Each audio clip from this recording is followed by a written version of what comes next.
Thank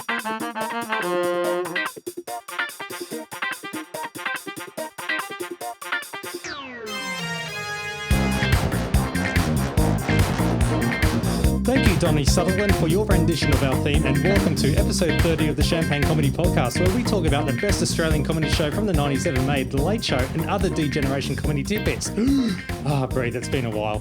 My name is Matt, and joining this podcast today is Alison, Daniel, Kim, and Prue. Oh, long time no see. Yeah, it's nearly been 3 months or so, I think. Who are you people?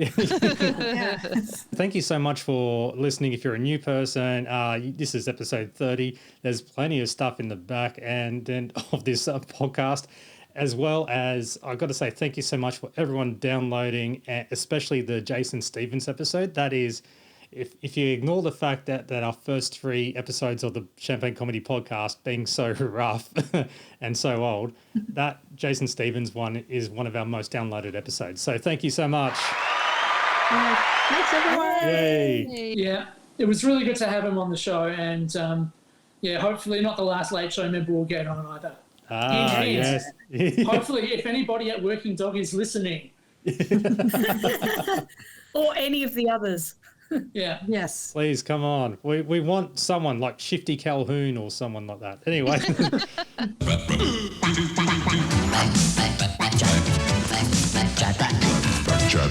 Now, I don't know how to approach this, but ever since we went on that bit of a break, there's been a few passings that have gone on that are semi-related to the Late Show. Yeah. One is Desmond Tutu, Archbishop Desmond Tutu, but I feel like we should move on from that one because it's not the most pleasant one. Yeah. What we need is to move on.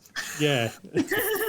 I've noticed a distinct lack of references to Tonga as well, which is probably for the best. Yeah, 100%. Mm-hmm, The amount of messages that we kept getting, and it's like, can't respond to that. There's Not the time. No, people get it. Simple as that. If you get it, you get it.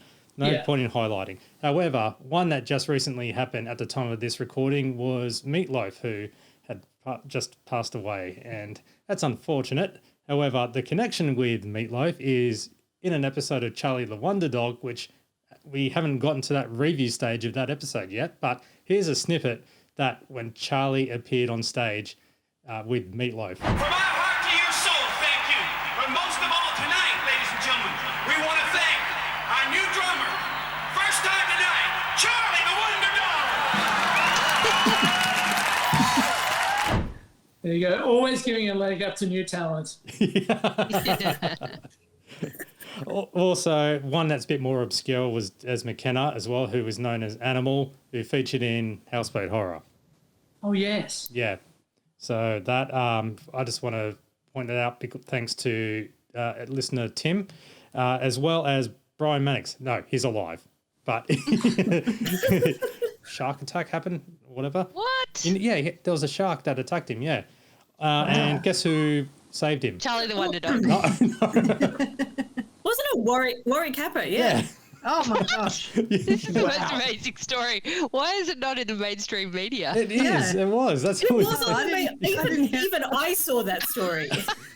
I'm on the other side of the world. That's perfect Daily Mail fodder right there. Yeah, you remember him? That explains it. It was the biggest thing in the water. So, well, I hope you rest up Brian Mannix, because you do have your knockout Brian Mannix hits to churn out.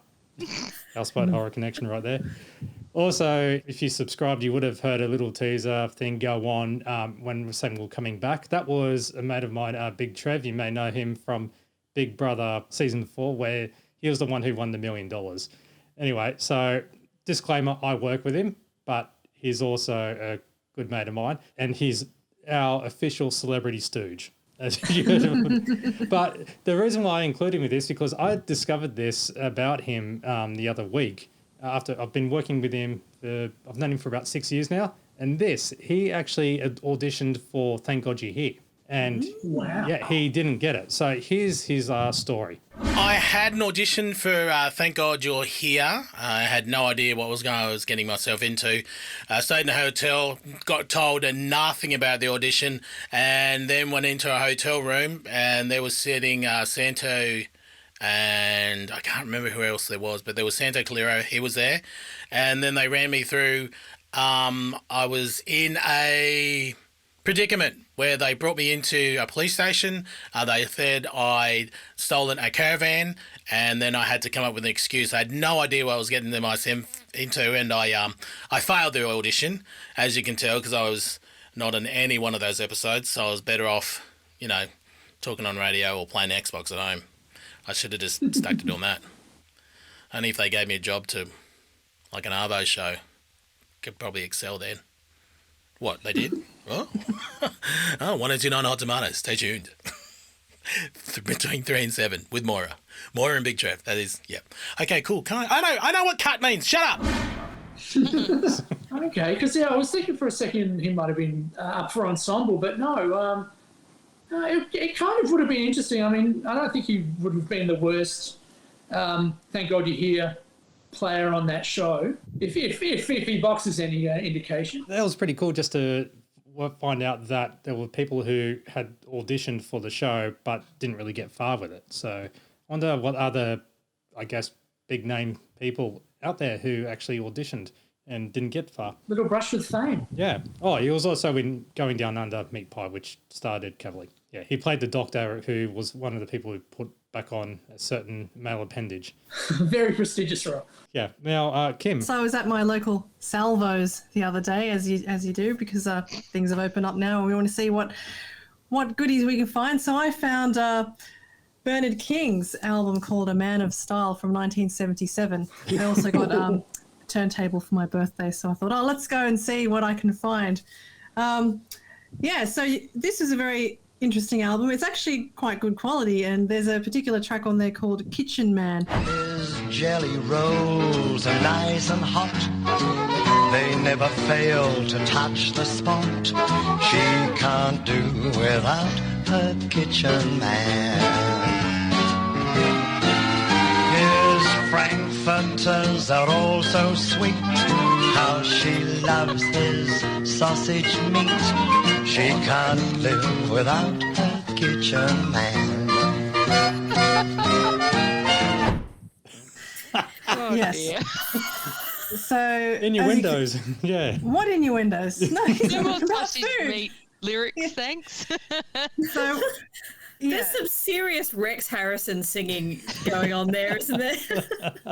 This was actually featured 2 years ago on the Australian Kitchens Twitter account, number 83 on the coldest 100. Actually, today they've got the coldest 100 today, so it's good timing. Where the Wiggles Puppetdom is number 1. Sorry, spoiler alert there.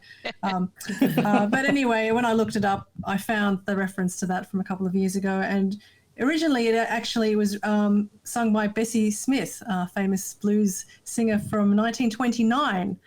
When she sings it in a different way. It's just it's much more risque when you think about it as being a song from the 20s. But Bernard, yes, a man of style. It's $3.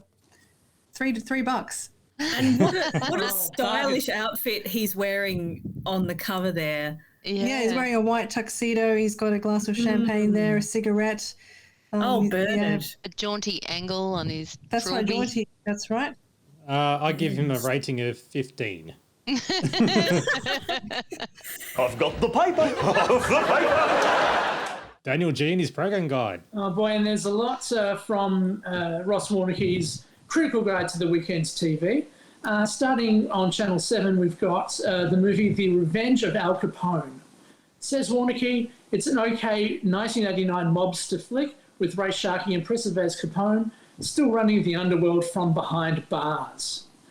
On Channel 9, at 6:30 on Hey Hey It's Saturday, there were quite a lot of guests. We had Lisa Edwards performing Cross My Broken Heart, Dean Hutton doing sciencey stuff, Cameron Daddo singing a song called Ain't the First Time. Now that's from his album The Long Goodbye, which is the same album as 4.5 minutes of shit. That's the one, aka 15 minutes of fame, yeah. Also, a couple of pre-recorded interviews. We got Daryl interviewing Tina Turner and Molly Meldrum interviewing Billy Joel about his their new album, The River of Dreams. On Red Faces, we had, alongside Red, model Vita Curtis and Shirley Strawn, who we'll also see tonight. So he had a very busy night tonight. Then Boom Crash Opera performing The Last Place on Earth, as well as a live cross to Rhonda Birchmore and Brooke Shields from Hot Shoe Shuffle. And then to close things out, Chocolate Starfish performing their cover of You're So Vain. You know what the sad part is? After we're thinking about Chocolate Starfish. We didn't realise how horrid a name that actually is. Yeah, that's the first time that's how I learned what it was. So. Yeah, it wasn't until when I will admit I helped Daniel with that research of the episode. Hey, and when I watched it and saw the logo, I just straight away got, oh my god, that is what it is on the logo. Mummy, what does Chocolate Starfish mean? All right, after that filth fest with the Chocolate Starfish at 8:30, we've got cricket, England versus Australia. Says Warnicky, the Ashes have been won, so the fifth test at Edgbaston may not excite, but there's not much else on the box tonight. Oh, how rude. Well, who won? Who won? Was it us? I didn't bother to look it up, to be honest. I mean, it's a bit like this year's Ashes, it's just a foregone conclusion, It was probably us. Yeah. Yeah, let's say it's us. Let's say it's us. Wait. Australia. I was going to say, if you're saying it's us, Alison, you're in the UK, so you're referring to us as in UK because of location. Yeah, but I'm not an idiot. In cricket, I'm still supporting Australia. Yeah, it was the because- 90s. Yeah. Australia basically won everything. Yeah. Britain basically won a few matches, I think, in the noughties, and then they've just in the doldrums again. So, Australia. Over on Channel 10, we've got a 1955 Hitchcock comedy thriller called To Catch a Thief, with Cary Grant as a former jewel thief pursuing Grace Kelly and trying to steer clear of the law. Then on SBS, we've got the 9:30 movie The Man Who Watched Trains Go By, a watchable 1952 British crime drama. Yeah, watchable. It's TV. It's got to be watchable. It stars Claude Rains as a clerk who follows his crooked boss's lead and takes the company's money and runs to the high life in Paris. And last of all, the ABC. So before The Late Show, we've got Birds of a Feather. What'll I do? Have I missed that? Yes. While her husband schemes to make his prison life more bearable, Sharon encounters an older man. And Dorian, she's still a dirty cat. I don't know how well I did with that. Like my accent muse, I've sort of worked out, is Harold Steptoe, the son from Steptoe and Son. He sort of drops the H's and he talks about everything being very lovely. Anyhow, enough of the shithouse accents. At 10 o'clock, The Late Show, which Ross Warnicky has put inside a box, meaning that it's one of the things that's worth a look. Just puts down next to it satire and sketch comedy from Melbourne's DGen. Then at 11 o'clock is a British relationships drama called Children Crossing. So again, it's this sort of weird pairing. You think they would put more comedy on after The Late Show rather than relationship dramas, but anyway. At 12:30, the ATVI News, and then at 1 o'clock, Rage. Tonight featuring rap and funk music. Together at last. And that's the program guide. Thank you, Daniel. All right, now let's get into it. We're reviewing Season 2, Episode 10 of The Late Show, broadcast Saturday, August 7, 1993. And we have the opening, which is 28 Up Australia. There's a throwback from a previous sketch. Still continuing on with that. And they're featuring Joe, who is age 7, and then again at age 14. Well, school's not really going so well. I'm repeating year 8 again. My teachers don't reckon I've got any future. God knows what I'm going to do when I grow up. This joke sucks. I hate it. Yeah. I'm just going to do some research to see how intelligent Joe Bailey actually is. Yeah. Yeah. What is it about getting stuck into Joe Bailey, right? Because, they just, I don't know, that was she notoriously dumb? She didn't really get much to do on Sailor Sentry, so you don't really get to see if she is intelligent or not. She was intelligent enough to remember what she had to say. Yeah, she was a salesperson. She had to do maths. Talk on television, that's pretty difficult. I feel like this is a really mean sketch, really unjustified as well. But particularly when they did that fun one with the protest, bring back Joe, and this one sucks. And it's really odd that, like, Joe H7 says, I'm really disappointed because I failed plasticine. I've never heard of that. It's just a dumb What thing. the hell does that mean? She actually, oh my God. So she went to some pretty posh schools. She went to Tintern and MLC, which are huge grammar schools in Melbourne. And then she completed degrees in accounting and marketing at RMIT and Swinburne. And she's an auditor at PwC. What nowadays? Okay, so she's not dumb. She is the opposite of dumb. Yeah. That joke can go sit in the 1993 sin bin. But I will say, though, that age 14 Joe is played by Petra Yerod. Who's that? An Australian actress, which I think she was... No, it wasn't a KFC ad. There was one that was an ad recently where there's a kid rapping in the background of the car. But I mainly know her from the movie Blurred. Oh, yeah. Yeah, where the schoolies movie where they all come up to the Gold Coast. Any Australian movie reference is going to be obscure, I'm afraid, Matt. Just like Guru Wayne and Meat Pie. No, but yeah, she's just a well-known Australian actress now. Like, I've been in a lot of Australian movies and TV shows, including All Saints and all that. So that's what caught my eye. And played a 14-year-old Joe Bailey. So after the opening titles, we have the opening remarks, and this looks like straight up, those when Mick was magically not appearing, and they usually put Judith in or something to replace. So Mick has probably disappeared, and so it's Tony and Judith on stage. Judith with fancy hair, which is, I think, foreshadowing for something later on tonight. Yeah, I think it was like starting the scene coming up. Yes.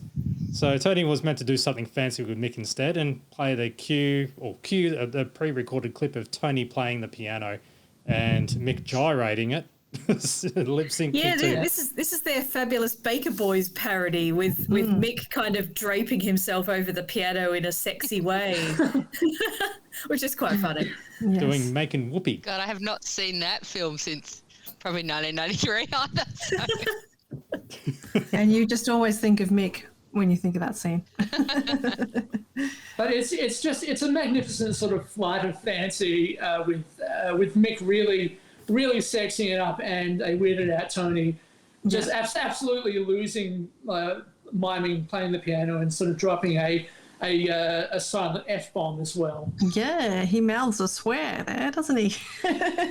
Tony's look to camera is so perfectly timed. I just love it. Judith calls bullshit on it, but they do play the other clip, which is the song that they would have been playing, which was Chicken Tonight. Yeah. Yeah. I like her follow-up. The two Ronnies wouldn't have attempted that sketch, which is quite funny. Other headlines which they did mention was that UK Norg bombshell Samantha Fox grabs headlines after heading to war-torn Bosnia for a morale-raising trip and being shot at. Now Tony reads that from a newspaper clipping. Now, I couldn't work out what newspaper that was, but I would bet 9 times out of 10 that was probably from The Truth. Yeah. I recently found out that Sam Fox was a pin-up girl at the age of 16. Ooh. Yeah, someone told me that yesterday, and I was really freaked out. Oh no, a lot of those Page 3 girls, they started at 16 or something. Yeah. That's quite normal. I also like Judith chipping in with that feminist when referring to Samantha Fox. What about the awkward little story about the Australian priest caught stealing 1.8 mil? Good Lord. Yeah. It's a fairly obvious. Yeah, it's a fairly obvious but good point to make that, these are religious people who are, who have these rules. They're not hard rules, Oh, definitely. Yeah. Especially with the certain sex crime that came along with it. And insert all the Judith religion puns. And that really set the mood of the start of the show, didn't it? Well, come on, they sort of crowbar in a Tonight Live gag in that Yes, they story do, about Tonight Live basically ripping off other people. So the priest ripped off people. That's a very bad telling of that joke, but that's essentially the thrust of it. Gotcha. And Tony does wonder if doctors attend parties and people approach them to talk about their ailments. If it happens to Dr. Jack Kevorkian, that's a freaking hilarious joke. Well, also though, like they say, later in the show we're going to demonstrate. We're going to have Dr. Kevorkian on. He's going to demonstrate his technique on Jonathan Coleman. So getting stuck into Jonathan Coleman as well. Oh, he's also tough. He's also one of the. Yeah. He has. Yeah. And this one, though, where Judith actually, I didn't understand it at the time, but going by my research, turns out that 1993 was a leap year for this particular award because Judith wants to win the Young Achiever Award in Community Service. And apparently in 1993, these awards weren't handed out. It was just completely skipped. Wow. It's really a Didn't know that. red letter award, isn't it? Look at it. If you look at Australian of the Year or whatever, Kieran Perkins got it for 1992 and he held it for 2 years. It's so, I had no idea until I did some deep research on that. Deep being, I looked it up on Wikipedia. The things we have to do for this podcast. But it did lead into Judith going into the audience to see if she could get support. And this is where it kind of really died. Don't worry, it's only national telly. And you're as snug as a buck in a rug in that little woolly jumper, aren't you? Now, would you like to see me win Young Achiever of the Year? You would. You're just being a suck, really, aren't you? You're just being a big fat suck on national telly. Why would you like to see me win? Because, I don't know. Well, I think we know you won't be winning it anyway. Now, and yourself, do you think I should win Young Achiever of the Year award? Of course. You do? Well, I suppose I could win it for both of us. Have you achieved much? Because you're certainly not young, are you? Well, I feel young. You feel young and you're as young as you feel. Now, Tone, I could go on like this all night, but I won't. I'm going to chuck back to you. You could. I'm enjoying your work with one of the four kinsmen down there, Judith. Yeah, how awkward. And also, I have so much to say about this, right? Like, you know how this is kind of awful to watch? Well, that's how I feel about it. I think that it's also it's always awful to watch Judith go into the audience every time she does at one of her shows. Like, I just have flashbacks to this moment. It's like I didn't pay to hear from some dick cheese in the fucking second row. I paid for Judith Lucy. I don't really care about these audience people but she's fascinated by them, and it's part of her shtick, and she won't give it up. And obviously she's become so much better at it than just this moment, because I think she's slightly a bit too cruel, particularly to the teenager. And my heart really went out to her because I thought... She was just petrified. And I thought she's probably my age at the time. I remember having a daggy scrunchie right at the base of my neck and the daggy long ponytail at the back. And the jumper. And the skivvies. Yeah. We almost... I just thought, oh, God, my heart goes out to her. And just when she opens her mouth, she's got that really awkward, like this. And I just thought, oh, this poor girl probably just dying thinking that she's on telly. So, yeah, I don't know. Yeah, I felt the same. Very awkward to watch. Speaking of the Four Kinsmen, that was another thing I saw at the Salvos. It was the Four Kinsmen. It was a $30 autographed version of one of their albums. Wow, $30. Yeah, it was $30. Because it had the autograph on there. Did you buy it? No, I didn't buy that one. I bought the $3 Bernard King, but not the $30 Kingsman album. That is just so fascinating to me, not knowing who the Kingsmen are, ever. I would have reimbursed you with the Champagne Comedy podcast money, but because we've only made $11 so far from the shop... I'm not making a profit out of that, no. No. Unfortunately, we can't snap the record into thirds, so... I will say, though, if you did... Sorry to go a bit off track, but if you did buy something from the Champagne Comedy store on Redbubble, the link is in the podcast feed. 3 people bought our logo, right? They got certain designs or so forth like that. They are now collector's items because I'll put it this way, the French shut it down. So because of the word champagne. Oh, really? Yeah. Of all the things, like we could have gotten a DMCA or DCMA or whatever it's called, copyright notice from Working Dog. No, I got Sparkling enough. wine, sketch comedy. Yeah, sparkling. We have to now call ourselves Sparkling Wine Sketch Comedy. Let's just start the show again. This is the Sparkling Wine podcast. Anyway. It's just not the same. No. So, yeah. Oh, boy. Because we're taking away heaps of their revenue just by that one word. It's on a website that is meant to be designed for profit. And we're not trying to do it for profit where we're trying to buy prizes. None of the money goes to us directly. It's just to be that investment type thing. So, yeah, that's what happened. Oh, man. Maybe you should actually do a T-shirt that says Sparkling Wine Comedy Podcast. All right, please buy the T-shirt, buy the hat, buy the coffee mug. Even more of a collector's edition if you can get that up and running. Everything else was fine. The hashtag Bus Trip the Barrel is untouched. We're not being chased down by barrels in council. Bear of barrel. And now it's over to the news desk with Tommy G. And forget the bullet point quick fire news bits. So all I've got here is especially the one disparaging Adelaide's drinking water. I will not stand for it. Are you sure that's not real? Okay, I had, when I lived in Adelaide, I never turned the tap on and got sort of brown sludge come out. I maybe got some brown water, but not brown sludge. How dare they? It should have just been water, brown water. Isn't your drinking water Farmers Union? What in a sort of carton? No, just pouring out of the tap. Taps, yeah. When you turn the tap on Adelaide, you get iced coffee. Yeah. It comes straight from the udder. Oh no. Sorry, I just had a visual image in the wrong thing. Cows standing there being fed coffee grounds. Anyway.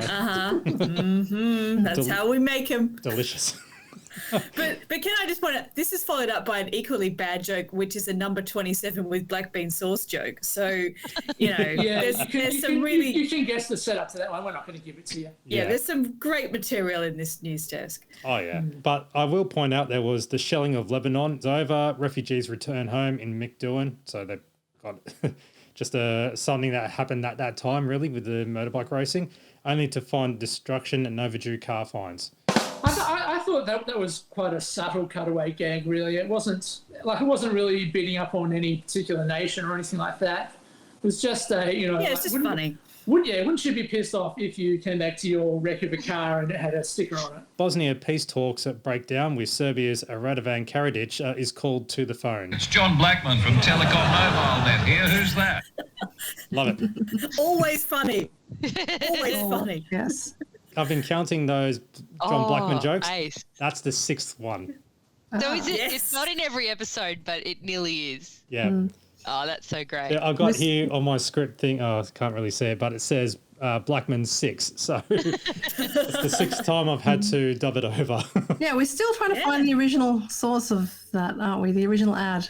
Because they did play it quite regularly, I remember, when I was growing up, but I just can't find it online anywhere. Now, in finance news, the international money market. This is brilliant. This is pure Tommy G. Yeah. And this is do on you guys think it's brilliant, do you? Yeah, well, because the part that we see on the DVD is a shortened, edited version, but the full-length one is great, especially for the weekend listeners. This was the one piece. You know how I'm a big fan of Tommy G. There's no doubt about that.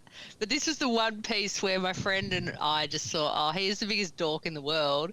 And we actually came home after school and wrote him like a joke critique letter, like, Tommy G, like, stop being such a dork, And thank God we did not send it to him. But we were really, like, incensed by this. I don't know why. Dude, was it maybe because it was too stereotypy? Because basically Tommy G explains the financial markets with different drinks. So a lager for the British pound and sake for Japanese yen, and I don't know what it was for the German mark. Lowenbrow. It was some Lowenbrow. Yeah. It was just the really bad getting stoned acting and the fact that the drinks actually spilled everywhere. That's what makes it funny is when he gets stoned really ridiculously, and Yeah. Well, the best part is that he's using or drinking real booze. Okay, that is not real Cointreau. That cannot be real Cointreau. Well, the beers were real because... Oh, the beers Yeah. are real, yeah. Yeah, they were spilling. Yeah. But the Cointreau would not have been real. Maybe it was a real joint. And yeah, it gets taken to its extreme conclusion, which is Tommy G pulling out a syringe to signify Thailand, and yeah, that's when we go, yeah, that's enough. Yeah. That's enough, Tommy. That'll be your punchline, yeah. Look, this whole thing's a bit complex. We'll skip. I don't think Robert Gottliebson has this sort of problems. We'll move on. That's a good line. To royal news. And bugger me, Uganda has a new king. Bugger me. Then follows up with, the Queen Mum in her lime green 90, so... Oh, yeah, with the 93rd birthday, yeah. 21 gun salute in Hyde Park, London Bridge and Belfast. The news segment sort of ends on a bit of a whimper. We didn't get any Rob Sitch impersonations, so... No. a very ho-hum news segment this episode. Well, it goes from Tommy G to Tommy G. Yeah, it goes from a low moment, from my point of view, to a very, very high moment. This is my favourite Tommy G suit over the shoulder acting. Tommy G on assignment, interviewing Prime Minister Paul Keating. And how bad is the makeup on Tony, by the way? Like the Keating so bad makeup. it's good. That's just what makes it. Yeah. The reaction from the audience when they suddenly cut to him. It's hilarious. With that perfectly round Carl Pilkington-esque kind It's of... like completely not the shape of Paul Keating's head at all. And yet you still know who it is. Whatever. Yeah, you don't need it. It's fine. Well, he does the voice pretty well. Oh, yeah. The last time that Tony did play Paul Keating, it was on the screen and they did that superimposed mouth on the picture. Yeah. Yeah. So this time it's like makeup akimbo. Which I think is great because it's such a physical sketch as well. Well, the part that made it to the DVD was the bit about tax reform, but the part where it's all the topics and questions are put to him by Tommy G, especially, like you got is the Australian economy staffed on unemployment, but mainly this one I got a big kick out of where he's describing John Hewson. Accused of waging a childish smear campaign against John Hewson. Look, that's bullshit. But I will say this. Dr. Hewson is a wuss. He's a crybaby. He's a girl. His bike is a girl's bike. It's got a basket on the front. So I know for a fact he poos his pants. So are you telling me that wasn't in the best bits? Because I actually remember that was the biggest scandal of the best bits, that this wasn't in complete form. Is that right? There was a tiny bit in some more bits, I think it might have been. Yeah, well, there was a bit they were talking about the tax reform, and then he's just going on and on, inquisitively or whatever. He's just blurting out all these words, and then he gets to the end and he goes, I completely forgot the question. Yeah. Yeah, the repeating thing. Yeah, because that part about John Hewson was hilarious. Like, we would quote that all of the time. Now, were they, at the very beginning of that sketch, weren't they in front of that mansion? That Rip and Lee or something. Yeah, Rip and Lee, yeah. I just love this bit where it's like, and now he goes on a trampette, for no apparent reason. No apparent reason. And then it's like, LAW, likely as wombat shit. The whole thing's just great.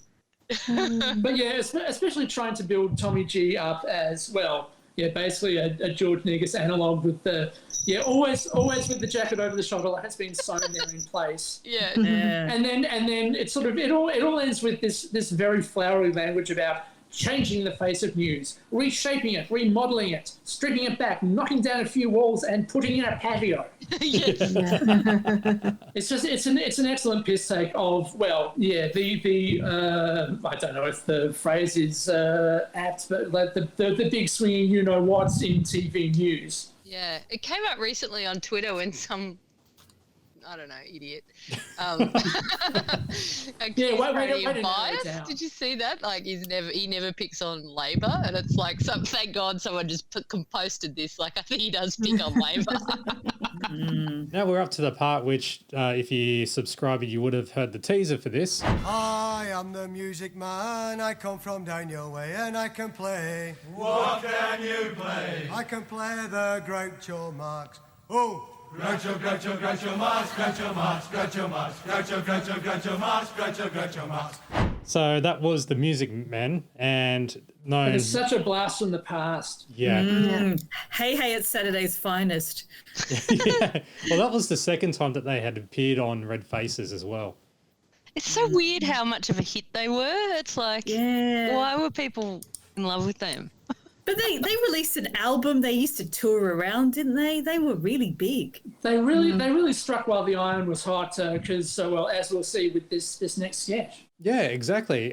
Because they had signed up, or Tui's had signed them up for a commercial, which for the life of me, it was on YouTube years ago, but now it's gone. I can't find it. There is a link on Facebook. I can send you the link. The Music Men beer ad years ago. But yeah, instead of the Music Men, in the Late Show's case, it's the Music Girls. Oh, hold on, what's this? Oh, okay. Oh, okay. It's actually on the actual Music Men Facebook page. Because see, I'm also unfamiliar with the Music Men beer ad. All right. But I'm sort of assuming that this Music Girls parody. I mean, this is it's another take on, we had last season the "That's Not a Beer Drinker's Dog" ad. And yeah, I think this is pretty much in a similar vein. I am the music girl, I come from down your way. What can you play? I can play the Aussie bloke. Oh, Mr. Noisy Aussie bloke, Aussie bloke, Mr. Noisy Aussie bloke, Mr. Noisy bloke. So in the Tui's ad, they pretty much do the whole thing. I think it's Tui's new or Tui's old. You go Tui's old. Tui's gold. Tui's gold, that's it. See, I didn't even have to look at the commercial. I still kind of remembered it. The only unfortunate thing is that we don't know who the other girls apart from Jane and Judith are. Yeah, for one fleeting second I thought, oh, that's Alison White. And then I'm like, no, it's not.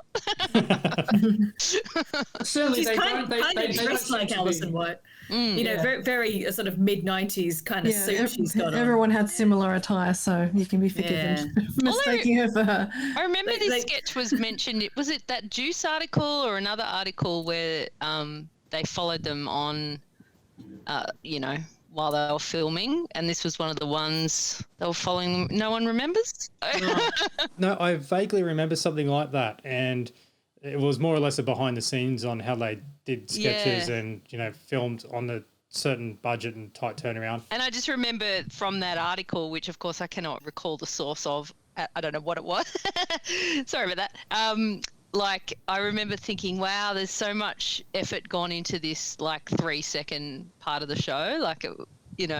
Such a big day for not a lot of yield. But it's fine, though. It's a perfectly fine gag. Does anybody know what the hotel is that they're going into? Because it kind of looked a bit kind of like the Esplanade, the Espy. Yeah, I thought it was the Espy. And then later when they're wearing Sherlock Holmes hats, I wondered, could that be the Sherlock Holmes in Melbourne? But that's kind of classy. It didn't used to have gig posters. Well, I don't know about used to, but it doesn't have gig posters on it now. So maybe they just did it all in the SB and for some reason put on deerstalker hats. I don't know why they did that. Now we go straight to the desk, and it's a live sketch where it is an adjudication between Optus and Telecom with their advertising wars.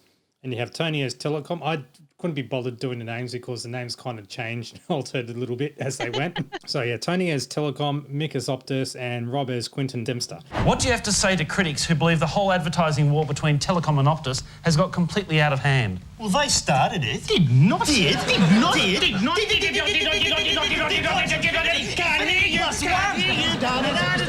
Mr. Mansfield! Sorry. 2-3 minutes of Mick and Tony just having fun. Yeah, I love this very much. I kind of thought, all right, they're like school kids in the schoolyard, just doing all that kind of stuff. And it sort of goes on a bit, and I thought, oh, this isn't very good. And then at the end, that's when the sketch turns around, and I think, okay, this is actually a good ending. Yeah. What is going on here? Michael! Michael! Don't you Mum, who think... did it? Who did it? He started Who the did whole what? thing. He did. Michael, get home. Get home. Get home. Get home. And what are you smirking at, young man? What have you got to say to yourself? Wait until I tell your mother about it. Go on, get out. Go on, get out.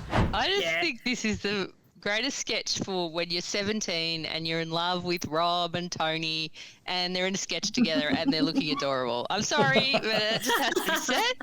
There's just these moments that are far too hot, and it's like when Rob cracks it and he's like, I'll smack you both in a minute. Like, And he does that little laugh. Oh, come on. No love for Joy Westmore, of course, who played absolutely. Joyce in Prisoner, and Mrs. White in Cluedo, and Varley as well, because I believe she died a few years ago. You know I love Cluedo, so yeah. Yeah, it's just so great. And I love the bit where you're Tommy's pet, you know, like that feels kind of almost like a version of reality. And they go, Or they put the dickhead sign on Rob's back. That and he's looking. that amused me. When they went knobhead, butthead, knobhead, butthead, knobhead, butthead. And then, I asked my daughter if they still do this sort of thing in the playground, and they do say, I know you are, but am I? I know you are, but what am I? And then when I asked her, what about the milk lemonade around the corner, chocolates made? She goes, oh, yeah, they say that. And then she said, oh, no, that's just because you say it sometimes. Because I used to tell her about it mostly from this sketch, because that's what we used to say just as a joke. And I love the big smacks, and then Rob starts corpsing. Like, there's just so much to love. And our favourite line that we would always laugh about was, yeah, well, my dad's an astronaut. And Tony goes, yeah, look, there he is now in a dress. It's just so good.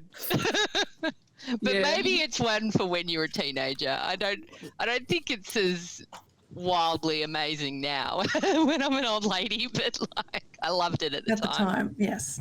I think Joy Westmore saves it really, and you know she gets the kids off, and then she goes after Mark Gibson, the producer, which is a nice little extension to it. And I think the guys react to her perfectly, which is like, what's happening? Mum's here.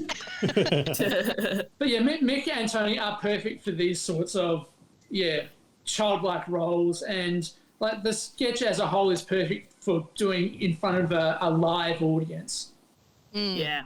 They respond really well, the audience. It was really well acted. Like, even though there's a bit of corpsing in it, for the most part, they just play it, you know, like, let's just go for this, let's just do it, not muck around, you know.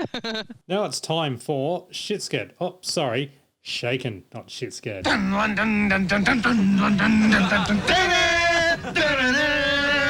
Yeah, they did have to get rid of that from the DVD like they did the opening music. You can find this on a Bargear's Olden Days DVD, by the way. Rob and Mick are taking part in the new James Bond, where due to budget cuts, Bond has to travel from Albury Wodonga to Grafton by tractor.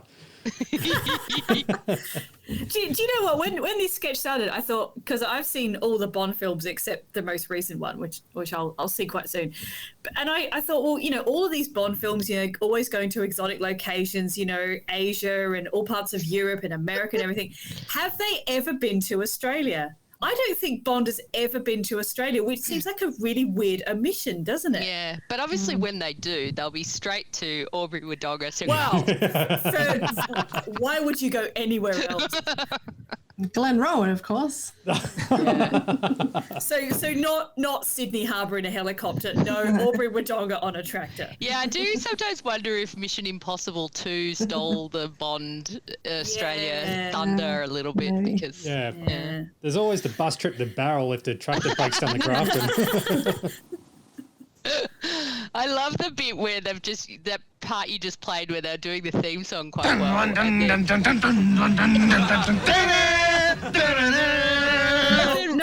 No love for Mick doing the kind of Bond girl. Oh yeah, of course. But Rob just really quietly goes, "No, Mick, you'll lose respect."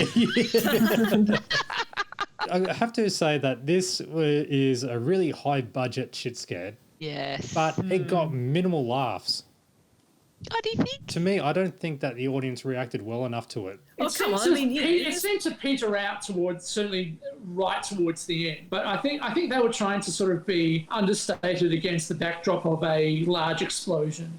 Well, the part where Rob gets ejected from the car, the Datsun, the first Datsun to be a Bond car. Let's just remind ourselves of that fact. So they got like a couple of good laughs, and then when they lead into down the track where the financiers are in the shed, and then they blow it up a bit later on, big explosion, but it was only just a couple of giggles. I just wonder if it was more impressive than funny, because I know that it reminded me, oh yeah, that's right. This is, and I'm just going to assume that it was Santo on Handycam because that's how it usually goes, but who knows? But there's this great bit where he just pans slightly up and he gets this whole sort of nuclear mushroom thing in shot, and you just go, wow, that's actually really looking good. Yeah, and I think there was just some really excellent visual gags. You know, the whole the thing where Rob gets ejected, I blinked too quickly and I thought, wow, I didn't even see where they subbed him out for the dummy. It actually looked like Rob. Yeah, it was really seamless. I tried to freeze frame. I freeze framed it and tried to find out exactly where that happened, and it was. And even the bit where he gets the seat sort of land on when his it head. lands on him, But I love the fact that they said, like, they were talking about the casting for it, and Porteous Shane as Bond, which is, he would have made a good one too. And Mick playing Blofeld, so. Yeah, that was so good. Yeah. And the no pen, love. How funny was that? Oh, the pen. Yeah. What happens to the bikini? Falls off. I remember those no pens. love for the no love for the rotating number plates. Yeah. I love that. Yeah, I'm but the number plate rotates and it's the same number plate, right? And then it rotates again and it says, "I'm a spy." That was a really funny joke. Yeah. I laughed a lot at that one. But also the setup for the detonator pan for it to pay off a bit later on. Yeah. And also the watch, and if you press this button, it brings the date up. That's it. That's all it does. But I love that how Herb, quote, approaches Rob for the autograph. Second appearance from Herb because, didn't he play Mick's brother in the bus stunt? Yeah. Have we had the bus stunt? Yeah, we have. Yeah, we have. Yeah, that was in season 1. Yeah. Sorry, Alison just did the thumbs. Yeah, the rotating thumb. Yeah. I also like Mick on the radio going, "Ouch, over." Yeah, this is a really good one.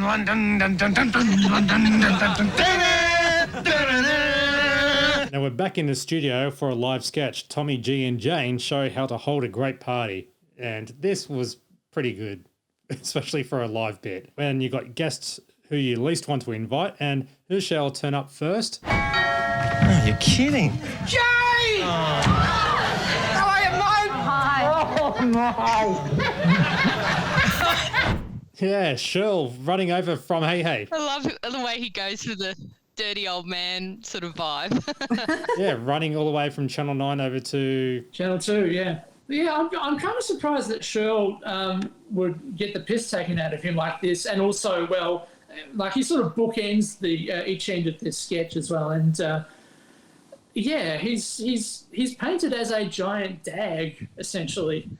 Well, they're old mates, radio. though. Yeah, he was on the DGen Breakfast Radio. If you go over to our Facebook page, there is someone has uploaded a bunch of recordings from mid-1990 of the DGen Breakfast Show, and they reference Shirl quite a lot, actually, because he was on the radio station with them. But there's other stuff as well, which is worth listening to. Now, they do this thing called FM Playhouse, which is a sort of daily serial type thing, and there's one about Vikings, and you'll get to hear the In the Vikings song with an extra verse. And that's been polished by Matt Dower for Sizzletown's YouTube. On the longboat. It's on the on the longboats, and it's on Tony Martin's Sizzletown YouTube channel. Yeah. So anyway, you can hear the original version of In the Vikings and lots of other sketches that turn up in the Late Show on these recordings. So go over to our Facebook page and listen to these. They're great. And I when love you the way when Tommy says to Shirl, yeah, just go over there and re-stump something. Our house. Yeah, our house. That's right. I remember loving that. I was just going to go back to the DGen recordings. When you found out that these are kind of recycled, do you think, oh wow, that's where it came from, or oh, they recycled the joke? Like, what was your initial reaction? I just, it's interesting. It's interesting. I mean, you know, they had so much material. I mean, the DJ and breakfast shows are amazing because there's so much original material in it. And, you know, I just can't believe they all created that much original material every day, right? And then in the late show, you think, well, they had to create all this original material for television. Of course, they're going to go back into their back catalogue and rework some stuff or reuse some old stuff. And I don't feel ripped off or anything. I just think, well, fair enough. And I kind of enjoy both versions, and it's just interesting to see how they evolve. Yeah, and I think I've talked about this last year, but obviously, like growing up, listening to them every morning, and that, as you know, they were getting me out of bed. They were my alarm clock. That's what you used to do in the 90s. In the alarm clock to play the radio in the morning. And like, I just really took them for granted, like they were uncles or something. Like, I just had no sense of these guys are amazing. When they hit the telly, I was just like, yeah, that's the DJ, and I'll get around to that. You know, my parents are loving it. Okay, whatever. You know, and it took me a while to realise, no, this is incredible. Just pull your finger out. Well, see, the other thing to keep in mind is that, like, all the radio stuff, that was just going out on the radio to Melbourne. I think the FM Playhouse stuff might have been syndicated around Australia, but, like, unless you were just shoving blank cassettes into a boombox and recording this sort of stuff, it would not have been heard from again. So with that sort of thing, I don't mind if it's going out to a national audience on TV. As long as there's not too much in the way of repeated material. I'm just so amazed that these tapes exist, and so grateful to the guy who put them up. So huge thanks to him. Anyway, back to the party sketch. Oh, yes. Back to the party sketch. So other people that you would turn up at the party are guests who are going to bring extra guests, and then cue Tony just dragging in about 15 people. Yes. The season's party goer bringing all over the cheap stuff. Cheap and nasty sweet white cask wine. Oh, yeah. Goon bags, yes. Looking into the fridge Moselle. and trying to find out what he can swap it for, only to find that everyone else has had the same idea. And there are multiple casks in the fridge of the same. Jane has a new frock on, and then Judith turns up wearing the exact same thing. Yeah. The horror. So she sets off an alarm, and I love the way they say, Caesar. Looking very 1993 as well. Yeah. Oh, God, the dress with the slit up the side. Oh, my God. And what was it? And that kind of lacy, the waist. Yeah. And the tight bun with the one strand of hair down the side. And what was the neck thing? Everyone's school choker. formal, that was the hair. Yeah. That was what you wore for your school formal in the mid-90s. Yeah. Yeah, I just scanned a few photos of my Year 10 formal, which would have been in late 1992, and yeah, that hair is very prevalent. Another guest to look out for is the lead singer of Mr. Mister. and with also, a baby. Yeah. And Skippies are back again. Yes. And the finger food, the tacos are a bit messy. Chicken wings. Yeah. About the impractical finger food has stayed with me my entire life. Like, I just feel like I get a bit of, if I'm hosting a party, which is, you know, never, but like if I am, I always get a bit of anxiety, like, oh, don't do the impractical finger food. Nobody likes chicken wings anyway. Like, so I'm always aware of, like, what is something that they can hold and then they don't have to dispose of something. Well, here's the way of disposing something. Hey, look, that's Graham from Graham and the Colonel.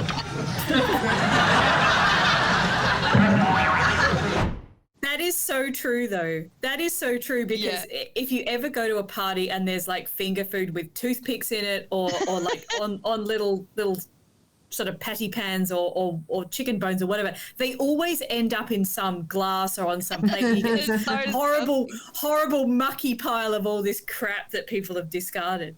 Yeah. And the plate of tacos, it just gives me the heebie-jeebies. Oh, God. Especially now with, like, you know, several years of COVID. You just think, oh, no, everyone has to have a separate plate now, you know, in a hermetically sealed sort of... No such thing as finger food whatsoever, let alone impractical or not. No one has parties anymore, so... But I do love that line from Tony. Hey, look, it's Graham from Graham and the Colonel. Like, I love the way it sort of surprises Rob and he laughs. But also, you've got to look out for party guests who can't remember people's names, especially when it gets to that point of no return. I'm sorry, I can't remember your name because I just find you boring as batshit. Too much honesty. They also joke about, how everybody calls each other mate. Yeah. Which is a joke that they carried Frontline. over. Yeah, the Logies Frontline. episode of Frontline. Yeah. So again, recycling, nothing wrong with recycling. And when the party guests have had enough when they start watching cricket and it's lunchtime, and they also make excuses to leave. So not to forget the unsuccessful conga line. Oh, I love Judith and Santo's conga line. It's like Santo's got this real sway in his hips and it's just this incredible thing to observe. He's really getting into it there. Yeah, such an energetic desperation there. Yeah. Why would you not join that conga line? I would have joined it gladly. I would have been off in the drug room, I think. Hey, it's the Late Show. But there's also to liven up the party, but you've got to have good music. So you play Mustang Sally, Rock Lobster, or that really odd song by Skyhawks, All My Friends Are Getting Married. Yeah, that'll clear the room. That's a room clearer. Because Yeah. there's absolutely no way we were listening to Skyhooks in the 90s. Sorry, Well, do you Shirley. remember, Jukebox in Siberia. Skyhooks? Yeah, they did their best of album and Not they loved. released Jukebox in Not highly Siberia. loved. I bought that for $5 in Kmart when they were doing a major Yeah. clearance thing. I've still got it. I bought Jukebox in Siberia as well, actually. I really enjoyed that song. And I bought the album and I listened to the whole album. I thought, well, actually, this is all right. Charlie, we love you. Technically, not the last installment, but it is the last installment, if you get what I mean, of Charlie the Or Wonder is Dog. it? Yes. Dun, dun. Dun, dun, dun. Charlie does have a sponsor. Not Quite Right Dog Food, Stalag 17 Boarding Kennels, and Woe Boy Dog Collars, where instant obedience is just 240 volts away. The idiots. This is the first time, I know I'm so ridiculously thick on this, but it was the first time I noticed that in the theme song, running and he's not running, and then jumping and he's not jumping. It's just really passive footage of Charlie doing nothing. Running, jumping. Anyway, I got there. I noticed it in the end. But after a recap, which includes Shifty Calhoun in it. Yeah, another Alf Camilleri cameo. And wasn't it great how they were talking about the will, and it was like, oh, I'm going to leave my money to the children and to the International Institute of Worthy Causes. Kind of like the human fund from Seinfeld. I like that she's called Widow Arsenic as well. It's just friggin' brilliant. I love those jokes that just go directly over your head until you do a recap or whatever on a podcast and you go, oh my God, that is brilliant. I've wasted 29 years to discover this. In this week's episode, Double Trouble, Gramps is off for a business trip and grouchy Uncle Bill will babysit the Piss Week kids, which is brilliant stand-ins and everything, which is just... Charles, it looks like Santo as the double when Charles Bud-Tingwell playing both characters and shaking hands with himself. Yeah, that very overly long shaking hand shot. Again, that's reminding me of all Aussie Adventures all over Yes. again. But they all go to bed and grouchy old Uncle Bill falls asleep after a cigarette that falls near kerosene lights up the place. That's got to be Charles Bud-Tingwell's greatest moment where he's like, takes the cigarette and then sort of slowly moves it over to the kerosene tins, which are labelled with a Dymo label.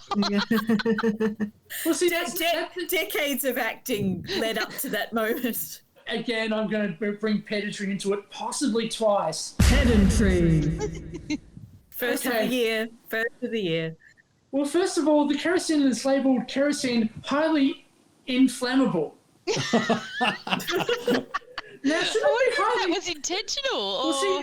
Shouldn't it be highly flammable? Absolutely. That's what I thought. And I always thought that inflammable means the same as flammable. It's just... It just comes down to the wording. Yeah. It just might, but If I was labelling kerosene, I would label it highly flammable. Yeah, Not highly I think inflammable. so. I think if we look at our pajamas tag, it'll probably say. So that's pedantry number 1. Pedantry number 2. Pedantry. It was labelled highly inflammable. I am flammable. Okay, yeah, that is highly pedantry there. Yeah, that's highly inflammatory. I can't let that abide. That's a fair call, but good on you for dusting off the pedantry button. The next thing that happens is Charlie rescues them, right? And I just have to say that Charlie is so cute in these scenes where he's changing the clock so they wake up. With this little fluffy paw. Such a cute little... And because he rescued him, he gets a bravery award and gets a ticker tape parade as well, which is absolutely fantastic. You can see where the budget's been blown. Yeah. and of course, the finest line ever said by Charles Bud Tingwell. He truly is a wonder dog. It's the pause, isn't it? It's the pause. Yeah. You got that right. Not the PAWS. Yes. Yeah.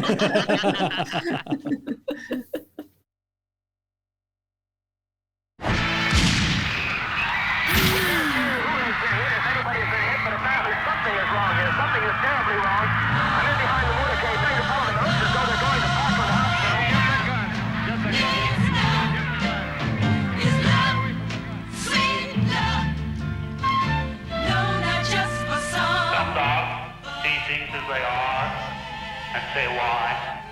Charlie dreamt things that never were and said wolf. Now, they make the reference quite obvious just after that, but I've never seen the JFK movie. Is that a faithful parody? I don't think it's really JFK movie. I think it's just the JFK shooting. It's just the event. Yeah. Which in itself, had the famous scene. But my daughter was devastated when she found out what happened with Charlie. Oh no! She watched it. Yeah. Or will she? Or will she? Or will be? she? Yes, Yeah. exactly. Back to the stage in the studio, and the entire cast are crying. I just think that in years to come, people will be saying, "Where were you the day that Charlie the Wonder Dog was shot?" There's a really lovely hug between Rob and Santo in that moment, actually. I didn't notice it on the stage just then, but certainly for the rest of the episode, you'll see that they're wearing black armbands. Ah, Did okay. not notice that. What an eagle eye. Yeah, You'll see it in the late mail and I was later wondering on about that. Later on near the end when they're on the couch. All right, now it is time for toilet break, and we have Act 4, the wonderful magician, and that is Darren Schutz. I'll place the die into the box and close the doors. And now, with a wave of my hand, the die has disappeared. It is no longer in this side or this side. It has completely and totally disappeared. Now, I know what you're thinking. You want me to open both doors. Well, okay. But I can honestly tell you there's nothing in here. But as you can see, the die has disappeared from this side and and this side. It has completely disappeared from here and reappeared back in the hat. Thank you. Now, that one in particular, it was a very visual moment. So if you ever find it, we'll tweet out the video and stuff like that. Amazing magic work. How does he make that die disappear? Who can tell how he's doing it? Visibly and invisibly. I love the way that the die can be heard move. Not only is he tilting it at a 45-degree angle, but it became heard sliding across. Bang. Bang. And the audience's expression is really what makes it, just that kind of deadpan, plus the fashions that they're wearing as well. But they're just kind of looking. Yeah, the cutaway to the women where they noticed they could see him tilting it so obviously. It's I think we were all on board with him for a while, going, "Oh yeah, this is cute, conjuring, that's fine." And then it's oh, what? But actually, he brings it back. He does do the fun reveal, which is and now it's gone, That's a really good reveal, to be fair to him. Yeah. I was amazed by the silks. Yeah, the silks were good. I was always wondering if he did that on purpose. And Matt, you've got something to Well, I was talk actually about, going to say that It's part of an exclusive Champagne Comedy podcast chat. Jeez. First Big Trev and now Darren Schutz. Yeah. All the stars here on the Champagne Comedy podcast. Yes, I managed to track down the Darren Schutz, and we had a chat to him about his time on Potluck. Darren Schutz, thanks for joining. My pleasure. How old were you when you appeared on Potluck to do that performance? I was 15. Oh, wow. So, yeah, look, a young country magician, grew up in the country. I don't think I'd really even met another magician at that point in time. So like a lot of young magicians, I'd started just sort of buying some proppy tricks, that sort of thing, from a magic shop I'd found in Melbourne, sent for. So that was sort of, I guess, pretty typical of my show back then. But I did my first puppet show when I was 12, so I'd sort of done a few gigs when I decided this show came along. Why not give it a go? Now, what was the process to actually apply for it, and if you can remember any of the process? Yeah, I do remember we had to, I guess, apply. I can't remember the exact process there, but we had to go down for an audition. So my parents took me down to Adelaide about a month before, where a whole lot of these acts got together. So we did actually audition, which I find a bit surprising for, some of us who were on it. But yeah, went for an audition, and then a month later went back. I think it was a Saturday where we filmed like a week's worth of the show. So all the acts, we sat in bleachers, and the idea of the show Potluck is that you didn't know when you were going to be on. So we all were given a number, and then they started filming the show, and then they would just draw out a number or something like that. And then we'd go down, have a quick chat with the host, Ernie Sigley, and then get set for doing the show. And so then they'd go to a break, come back and record, do the performance. We didn't exactly see who the second judge was with that because of the editing for it. Who was the second person next to Bernard? My memory was Anne Wills. Oh, of course. Yeah. And Adelaide's Anne Wills. Yes, yeah. And that's where you're based at the moment, aren't you?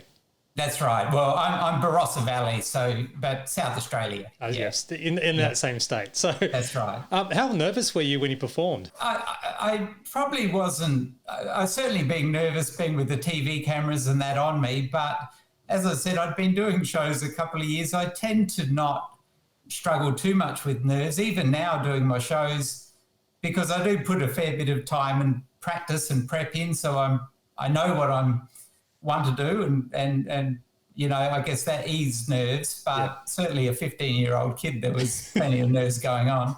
Naturally, yeah. So when you had that routine, and unfortunately the camera cut away, now when it tilted and it said, or when you reacted and went, was that I guess the die magically reappearing for a split second? It did reappear, and it was always a bit disappointing when we saw the live footage, because I'd had a chance before my performance to talk to the producer, and I said I wanted a whole front body shot of my hands, this box, and my expression, rather than a close-up just on the box, so that they kind of could realise it was perhaps caught me by surprise. But yeah, at that point, the dice was visible in the box, and then after that, it disappeared again. What they also didn't show at the end, which I only just realised again now, is that I pulled that dice then out of the hat, but they cut away from that too, so you didn't sort of see that it reappeared in the hat. I commend you for having the guts and the determination to do that in front of a national audience. And thank you. When that was shown on The Late Show, because that was done in, was it 86, 87? 87, yeah. Yep. And to be screened a few years later as a comedic... toilet break. Oh, yeah, toilet break, yeah. That's with good compliments. Yeah, absolutely. So when that was shown, were you watching The Late Show at the time? I was. I was actually watching that night. I was a fan of The Late Show, so that was a Saturday night. I was just sitting at home, so I was probably about 20 at the time, and I distinctly remember sitting there watching it, and then Tony Martin, I think, is the one that said my name, and I think I said, "You bastard," but in all honesty, if I'm honest with myself, I was quite chuffed to be selected to be a toilet break on the Late Show. And you're talking about the dice trick. When I just watched it again now, I really feel like that's a sucker trick. It's meant for audience interaction, particularly it's a kid's trick. I think the laughter from the audience of the Late Show was a better response than the audience, in the studio, the day of filming. So when they did that cutaway where people looked a bit, flummoxed, was that like a bit of a natural reaction, if you could remember, or were you just concentrating so much on the camera and just getting your performance when it got just my face? Yeah.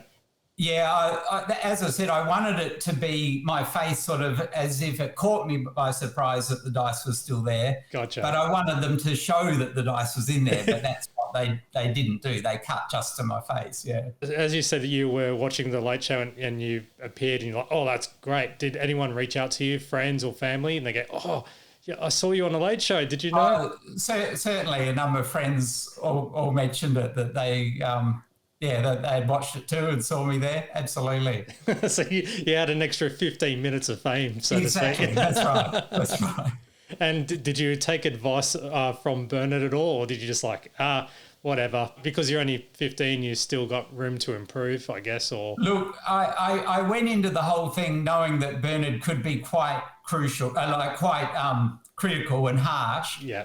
And so I guess, my parents would prompt me too to sort of say, don't take anything to heart, whatever he says. But I must admit, he said about speeding things up, all of that. And then in fact, I'm pretty sure on the original, he talked for longer than what they showed on the Late Show, because he said about speeding it up. And then he's got completely off track talking about some other magicians that he'd seen. And then he came back and said 32 or whatever. So he really didn't, get stuck into me at all. So I was quite pleased by that. So they weren't too harsh. No, not at all. And in fact, I actually came second on the day of that potluck for that day's episode. So fantastic. I don't think I completely embarrassed myself. What did you actually win? What was the prize? I couldn't remember, to be honest. I think something like a set of steak knives or something like that. I don't know. But I do know that if you won, then you went to Melbourne to go into a final or something like that. Yeah. So at the time, it didn't bother me at all not to have to then think, well, what other tricks am I going to do because that was going to be quite soon, I think, to go again and do another episode. So I was more than happy not to have to do that at the time. So what are you doing right now? Are you still performing, or you have mentioned in our chat that you're still doing the odd magic trick or illusion, I should say, sorry. It's been my, I guess, hobby, but also sort of sideline throughout, the last 35 years or whatever it's been since then. I do close-up magic, table to table. I still do like a stand-up show, like an after-dinner show, a lot of corporate dinners and functions, that sort of thing. So not the big stage illusions, but more what's called a cabaret style show. I've worked actually for a long time. My day job is in a winery here in the Barossa. That keeps me busy. So I just do shows, on the weekends or, just those that come to me, actually. I don't really advertise a lot. I do have that website up that you found, but most of the work I do is just those that come to me through word of mouth and referrals and that sort of thing. How long did you keep the get up for, like the hat, the clothing? Probably not very long. I've had a variety of outfits. Now I generally just wear a suit. Yeah, again, as a young kid, that was probably more my mother's influence of, sourcing a waistcoat and that sort of thing. Yeah. I liked in his interview, he talked about, he revealed some of the magic of potluck, what the whole process was for the contestants. So very interesting chat with him. The fact that he got the silverware, or the steak knives, and Piffy got the silverware. So, because he's the one who won. So it was just really, really cool that they all win cutlery. Yeah. It's called pot luck, and they don't even win any pots. Yeah. But I don't think there was a set of saucepans. Oh, yeah, take the saucepans. But I liked how he was annoyed. I liked how he was annoyed at some of the cutaways and how they did close-ups of his face rather than the whole kind of whole body, so people who didn't really understand who were at home exactly how the tricks were playing out. But yeah, some really good bits of information there. Put everything into context a bit. If you do want to book him, he does do the odd stunt still, and I'm glad that he's still doing his conjuring work, as well as probably producing a magically good red wine, hopefully. yes, he's making that wine disappear. So, visibly and invisibly, yeah. and then visibly again. But if you want to book him or just reach out and say good day, he'll love to hear from you. His website is Darren Schutz Magics. It's DarrenSchutz magic.com. Or go to the Barossa Valley and go to a vineyard. I'm sure that he will be able to help your needs with trying to forget the whole thing with some wine. That's why he's in wine, is it? He's just been trying to forget it the whole time. Get some drunk, then he does the dice trick. Yes, watch these silks disappear and reappear in the middle of your wine glass. It was yellow, now it's completely soaked in red. But there is one person that has to judge Darren, and that is not to forget our favourite person in the world, Bernard. I really admire the art. I respect you for including some dialogue as you present your work. We need to step up the pace there. I would have said that in the time you have there, 3 or 4 tricks would have fitted into that time. Your silk operation has to be much faster, and your disappearing dice even faster. I hope to have the opportunity, and we all hope to have the opportunity of seeing your work develop. 32s. And now Darren actually did respond back saying, oh yeah, can you do better? And so Bernard goes, you want to bet? Is jelly rolls nice and hot? Pot kettle. Yeah, I love that line. I respect you for including some dialogue. Like, it really could have gone either way there. It was like way too much bloody dialogue, mate. All right, so with those 32 points, that puts Darren Schutz in 3rd place. All right. Just behind the Tinkling Alan and Leggy Brenda, who are on 2nd with 34 points, and the damn near unbeatable, I think, Piffy at 1st place on 40 points. But I just want to say again, thank you, Darren, for being a good sport, having a thorough chat. That chat that you all heard, the actual original conversation went for nearly half an hour. So that's like, he's just nice, friendly, and he appreciates the fact that we remember that. And yeah, so thanks for being a good sport again, Darren. Thanks, Darren. Yay, thanks. Yeah. Yep, great bloke. Oh, it's late show mail time, and Jason decides to read out some moronic letter from some person who claims to be named Fulham Gardens, if you listen carefully.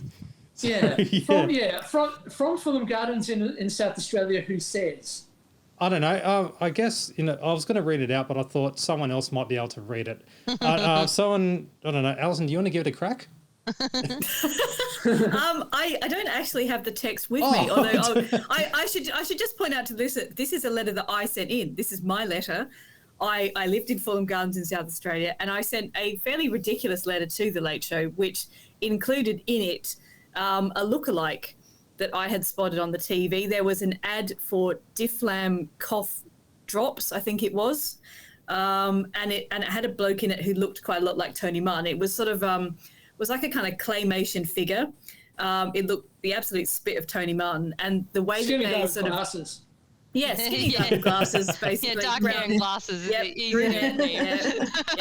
So there's your Tony Martin or your Warwick Fairfax or whoever. And the way that they use this claymation figure to sort of talk about someone with a sore throat was like it was a saw going through your neck. And so you could see the animated saw going through the neck of this clay figure. And they got Tony to recreate this on the stage, basically by having Alf Camilleri hold a saw behind Tony's neck on stage. So that this was my shining 5 seconds of fame on The Late Show in 1993. And I was the coolest kid on Monday morning in school for about 5 seconds. So surely it was longer than that. Did you? I guess you obviously had no idea until you saw. Were you screaming at the time when you saw it? I was. Wow. I was going, oh my God, that's my letter. The phone instantly rings, and it's my friend Kristen going, oh my God, you're on The Late Show. Right? And yeah, that was great. I just couldn't believe it. I was shaking with excitement. Yeah, and it was a typed out letter. Did you actually type it out as well, or did you handwrite it? I did. Yep. That's very official. I don't know, back in the early 90s, we were all learning about computers and typed it out on the computer, printed it off, mailed it off to the ABC.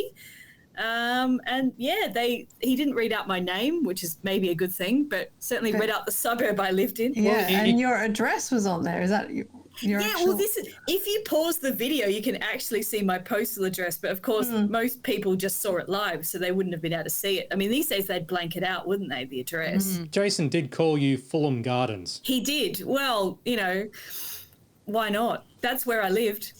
Do you mind if I read out your letter? So I retyped it word for word. Yeah, well, do you know what? I read the letter and I thought, okay, this is really embarrassing, but you were 15 at the time. So go on, read the letter out, Matt. I'm fine with this. You asked a lot of questions in this letter.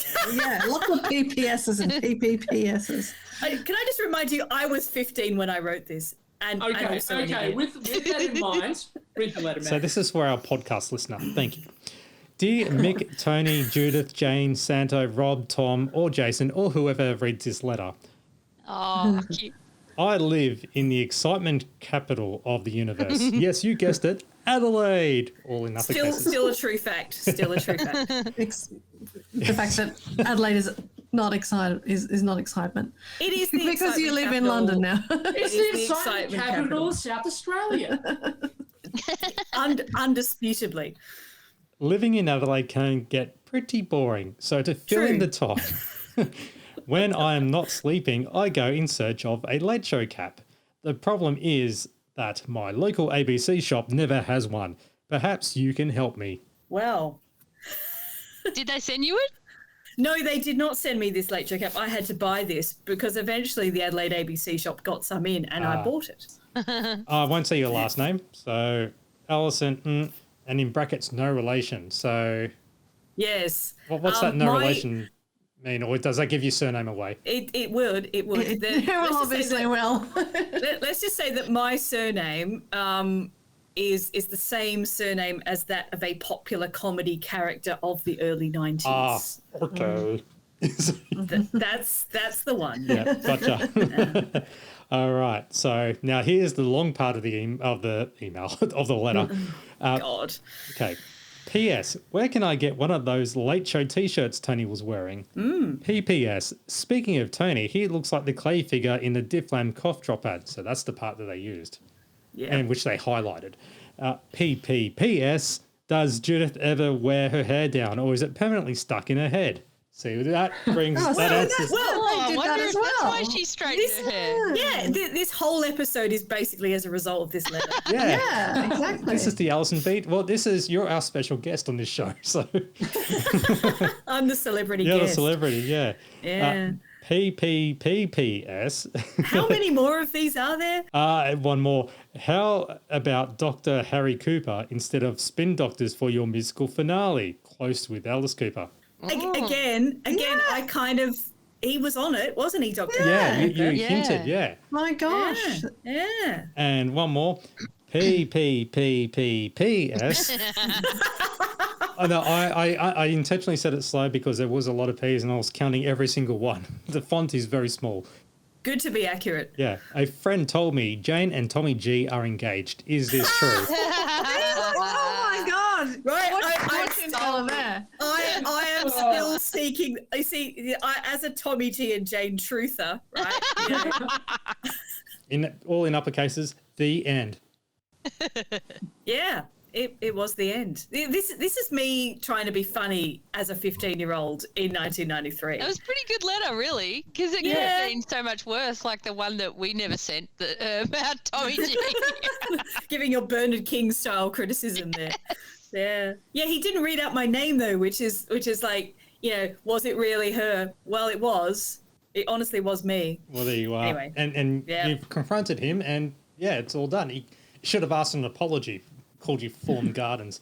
Well, do you know what he then? You see, after he's read the letter, he puts it in his pocket, right? So it got to Oh, yeah. It got that close to him. In theory, you touched him on the heart. Yeah. See, as a 15-year-old girl, I would have in no way been obsessing over these facts at all. Right. Well, so Alison, I believe that you deserve. You got onto the show.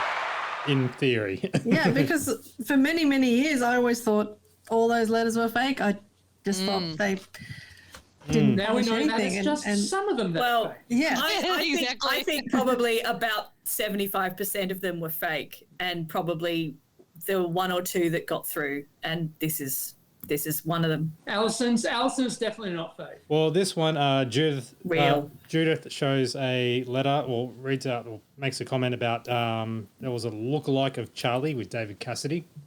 So that was a quick, especially the pull out or the centerfold of David Cassidy. I reckon that was a fake Shirtless. letter. I reckon one of them had that album. Absolutely. It's kind of a DAG classic, that album. Tommy G classic. And Santo reads out a letter from The Late Show to The Late Show. Geez, this is not fake at all. Yeah, dear us. Yeah. No, that one was real then. Yeah. Ask what's the go with Rob's briefcase. And it's cheap, nasty, downright... Sorry, that's a different thing altogether. It's cheap and made of brown vinyl and covered in gaffer tape. And Dr. Aaron Beaucaire brings out a flamethrower to put it to the test. And The team roasts Rob's briefcase figuratively and literally. This episode was grilling Rob. But slight point of pedantry here. Don't you see? It's not really pedantry. Don't you? But he doesn't damage the briefcase at all. So it's clearly not a real flamethrower. But then of course you couldn't have put a real flamethrower in that studio.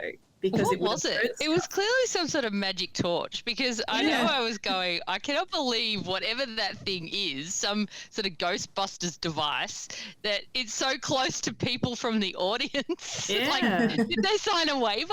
Didn't you learn anything in science? It's when it's an orange, yellow flame. Bunsen burner safety flame. Yeah, exactly. It's when it's more brighter, like red or orange, it is a cooler flame. So therefore, it would have flicked it, but the heat wouldn't have lasted that long to do any damage. But yeah, it's still a very impressive looking flame, even though, technically it didn't do much. It looked like the colour changed or something. No, it looked like the briefcase was about to catch on fire a couple of times. But I think the fact that Dr. Beaucaire was sort of doing these like different blasts at it, like a short blast. Yeah. There was one part here which I have to give credit for. Santo does point it out. We were going to get you a briefcase. We went to the Not Quite Right briefcase shop to get something similar, but instead we got you a Mandarina duck briefcase from our good friends at En Route Travel Group from South Yarra. And inside of it, there's a special treat for you, Rob. There's the Late Show video. And that's available at ABC video shops or any other good video stores. And isn't it great that you're not allowed to advertise on the ABC? I like the way Santo says not allouder, because that is actually something that we all used to say when we were kids. You're not allowed to do that. I like that they replaced this kind of daggy sort of late 70s kind of vinyl crappy thing with like the most early 90s briefcase I've ever seen in my life. And I like to think that every 20 years they get a flamethrower and they flame through like Rob Sitch's briefcase, and they get him one that's really fashionable at that moment. Yeah. I imagine it's a ceremony amongst the group. I once saw Rob walking to his workplace, right, where he was writing, and I know he had a briefcase with him or something, or a satchel or something, and laptop bag or whatever. Yeah, and now I'm like, oh, I really wish I'd checked it out to see if it was the Mandarin duck thing. Or like, apart from the fact that I'm like, oh, Rob Sitch, wow, and freaking out. Well, the only thing I can really remember is that his shoes were untied. His shoes were untied. Yeah, and because I was a mum at the time, I was like, oh, that's not going to go well. I really wish that he would stop and tie them. Oh, Prue. Just playing devil's advocate here. How much do you reckon Rob was in on this? Oh. I would say half of it, but I don't think he would have known too much, like how far they were going to take the joke. Probably, I reckon they go, oh, we just need your briefcase just for a quick little bit. And they go, all right. So he's probably done it with some hesitancy. It's like, oh, I want to see where they're going to go from there. But he copped it all up that night anyway. It was like so many ribbing jokes towards him. So he's just going to pick on Rob it night. was like roast Rob night. Yeah, well, it was his fault for keeping the wig on that long. Now, there was another letter which Rob reads out from Michelle McCarthy. Do you want me to read it out? It's a bit long, but not as long as the PPPPPS letter. Hey, you got to put the PPPSs in there. Just before the letter, though, I did like the bit where he goes, "Oh, careful! I'll get out your purple suit, Santo." Oh, makes me really want to see the purple suit. But yeah, go on about the letter. Sorry. No, that's all right. It was more or less Michelle McCarthy wrote in asking a couple of questions, mainly what happened to Pseudo Echo. Mick and Tony, is there more of their field trip bit? Is Rob Sitch a doctor? Why has no one hired your Best Bits DVD from the video shop where I work? Puzzle that one out. But the main part was, why do they have locks on doors at 7-Elevens and Food Pluses when they're open 24 hours? And they do explain it, and that's because Philip Brady's wanting to flog his merchandise. Yeah. Yeah. They're celebrity stooge. Fake letter. Yeah. It's a fake letter because they use this letter segment basically as a way to kind of burn off a few quickie type gags. It's now time for a sketch, and this one where it's got Tony doing a voiceover saying, from the people who brought you Glenn, Gary, Glenn Ross, Reservoir Dogs, and other movies saying fuck a lot, comes A Room with a Fucking View. And they're all censored, obviously, starring Maggie Smith and Helena Bonham Carter. Charlotte, I don't know what I'm going to do about George. Oh, my dear Lucy, under the circumstances, I think you're going to have to say George. George? You? Me? No. You ready, mother. They just both do this so well. Under the circumstances, I think you're going to have to say George. You know what? The one or two times in films when actresses like Maggie Smith or Judi Dench or whatever say the F word, it is actually really just shocking and cool and funny. Yeah. So yeah, it absolutely works them doing that in that posh accent. Yeah. But that's kind of the only joke in this sketch, and you think it's an awful lot of setup just for a not great gag, but whatever. No, because the gag doesn't really work because, of course, HBC turned out to be like iconic, not just someone who appeared in Merchant Ivory films, Yeah. At the time, though, Now it's time for Graham and the Colonel, and the Colonel's silence has been broken, so they're using buckets attached to a plank of wood. How funny is that prop? I mean, it just looks so ridiculous. Like, they're the smallest buckets, like the 7-litre version that just fit over the head. It feels like they've gone improv a little bit, or there wasn't much sport to report on because they kept talking about Graham's niece. Yeah, but Jackie, who made it to the Ponds Institute. So. Yeah, the Ponds Institute gag is kind of like, I don't think it exclusively belongs to like Rob Sitch or Graham and the Colonel. It was one of those things that I feel like if you ever met an engineer or someone like that, they always had a Ponds Institute gag up their sleeve. Like it's kind of a bit of a weird sort of sexist thing. I don't know. It's like, yep, it's funny, but it's kind of coming from a dark place, I feel. It's kind of ridiculous though, that because they had that series of ads for Ponds cosmetics. Yeah, this white coats and this kind of area where they would research. The Ponds Institute. I mean, of course, all these makeup companies and that have that, but they were trying to make it scientific. But actually, it's just to kind of. It's just sort of crap, makeup. Just a branding thing. Yeah, it's a silly thing. It's like the ones that I see on TV now where they're going about hyaluronic acid or whatever it is. Yeah. Something they've made up. It just sounds like, if you put that on your face, it feels like it's going to make your face cave in. So it's... It probably is. Why would I put acid on your face for? Like antimatter. Yeah, women's sports don't get enough coverage, and so Graham and O'Connell want to prove that wrong because they cover volleyball, golf, cricket, netball, and hockey. They've all made fun of them. No discrimination whatsoever. But also the cricket as well, reporting on the Edgbaston test. Good to see the English warhorse John Embry back in the team. Doing well with the bat as well as the ball.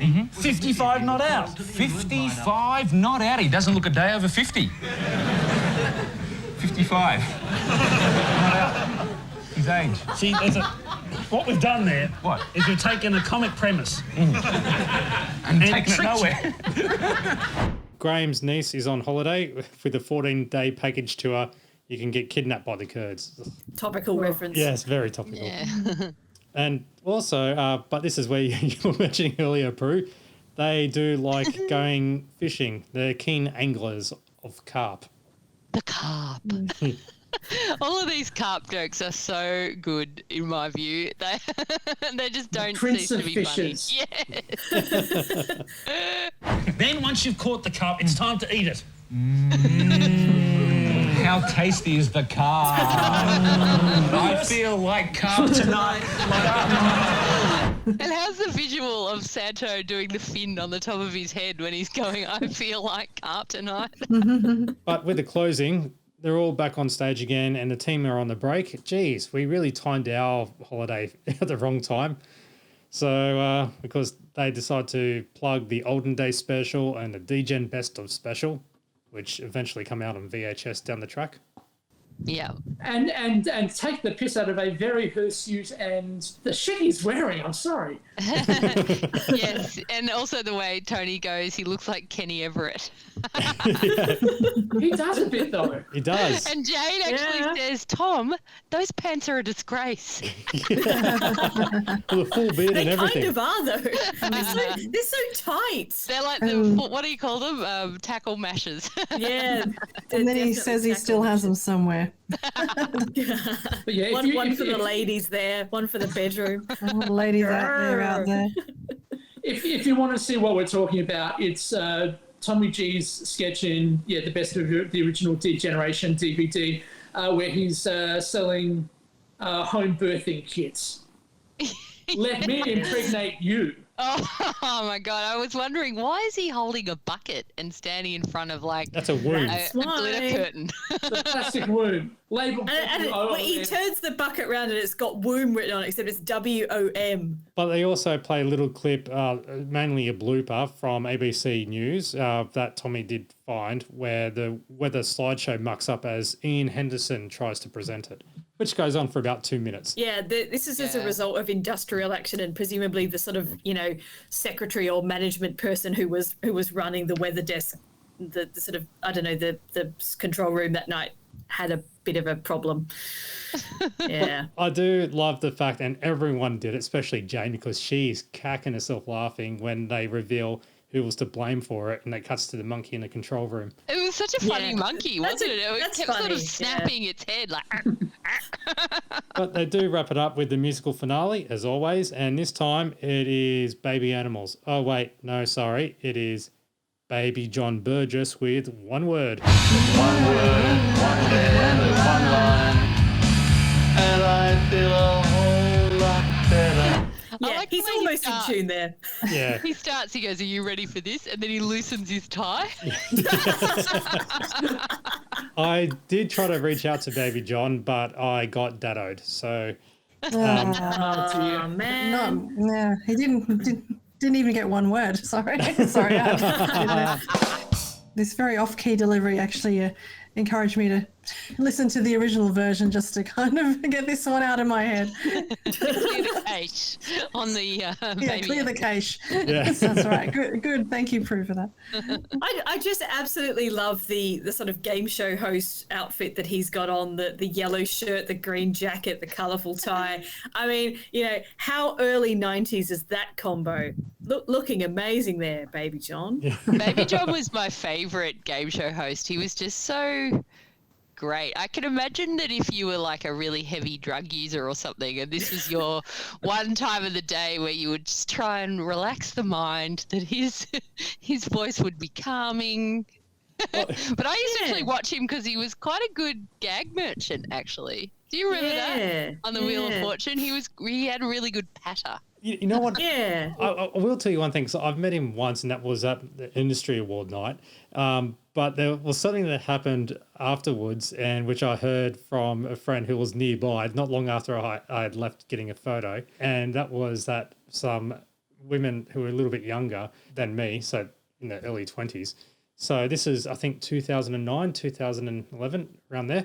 There was a few people mingling and getting photos, and then they all came up to Baby John, and they asked for a photo, got the photo, walked away, and apparently John turns to a mate of mine and he fixes his tie up and goes, "See, I've still got it." Fair enough. That's quality. Good on him. Then we have the credits. And Daniel, is there any Easter eggs in this? There is. Let's go through the credits. So special guests: Philip Brady, John Burgess, Shirley Strawn, and Charles Bud Tingwell. Bud in quotation marks, not in brackets. Damn it. Bev Dunn, the Pissweek Kids, Abby Pomeroy, Joy Westmore, James Wright, and Petra Yared. Now, thanks to ABC News, I don't know if they want the thanks, considering that would be the weather. Yeah, well, probably more than that, but I don't think that they would want the thanks with that inglorious 2 minutes. But the footage of the Adelaide tap order, I'm sure, came from the ABC. Also, thanks to the Grand Hyatt Hotel, Ripponlea House Museum and Historical Gardens, and the National Trust. Now, also, there was a credit in there in memory of John Beanland. Now, I couldn't find much about him. A few credits that he's got are to do with sound recording, with productions which were done at ABC Ripponlea, like children's series like Come Midnight Monday, Liftoff, and you might remember the sciencey one called Infinity Limited. Oh, that had Russ Williams from Full Frontal in it. Yeah, that's right, yeah. Oh, I loved him. So he worked on sound for all of those and, must have passed away recently. In 93. Yes, in 93. We already had too many deaths so far. So, that's all that's special about the credits there. That's it for episode 30 of the Champagne Comedy Podcast. The Sparkling Wine Podcast. So feel free to contact us on email, champagnelateshow@gmail.com, Twitter @TLSChampagne, Facebook The Late Show, as well as search for Champagne Comedy Podcast. I've got to change that title for the group on Facebook. It's on private, but answer the 3 questions and you're in. Please answer those 3 questions, or otherwise I'm thinking you're going to be a spammer.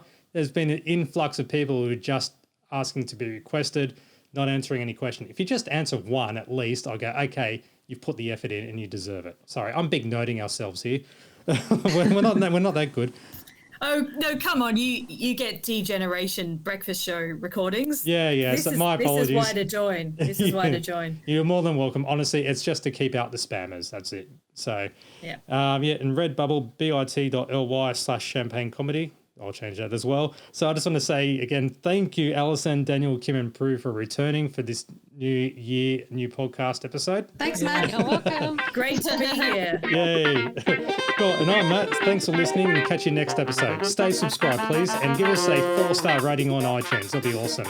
4 Bye. Bye.